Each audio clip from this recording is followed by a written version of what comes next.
তো দর্শক, রাজধানী জুড়ে শুরু হয়েছে মুষলধারে বৃষ্টি। আপনারা দেখছেন আজ সকাল থেকেই কিন্তু আকাশ জমে ওঠে কালো মেঘ। কিছু সময়ের মধ্যেই কিন্তু টানা বৃষ্টি শুরু হয়েছে। আপনাদের যেমনটি দেখাচ্ছি যে রাজধানীর গুলশান এবং বারিধারা এলাকায় কিন্তু ব্যাপক বৃষ্টিপাত হচ্ছে এবং এই এলাকায় কিন্তু প্রায় আধা ঘন্টারও বেশি সময় ধরে প্রবল বৃষ্টি হচ্ছে এবং সড়কেও পানি জমে উঠেছে ইতিমধ্যে এবং ধীরগতি হয়ে পড়েছে যে যান চলাচল, সেগুলোও কিন্তু ধীরগতি হয়ে পড়েছে। এছাড়াও যে সড়কের পাশে ছোটোখাটো কিন্তু জলাবদ্ধতার সৃষ্টি হয়েছে।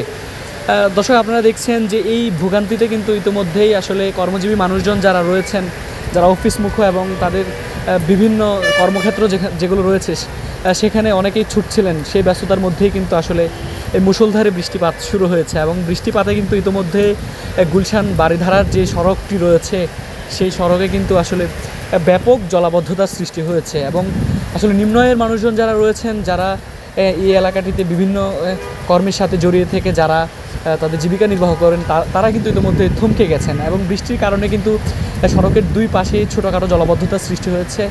আপনাদের যেমনটি দেখাচ্ছি যে মুষলধারে বৃষ্টি কিন্তু খানিক সময় আগেই শুরু হয়েছে, এখনও কিন্তু সেই বৃষ্টি তার ধারাবাহিকতা রেখেই কিন্তু সেই বৃষ্টিপাত হচ্ছে এবং যারা বিভিন্ন জায়গায় অফিসমুখ এবং কর্মসংস্থানে ছুটে যাচ্ছিলেন তাদের কিন্তু আসলে থমকে যেতে হয়েছে এবং তারা সড়কের পাশে বিভিন্ন ছাউনিতে কিন্তু এই মুহূর্তে অবস্থান নিয়েছেন।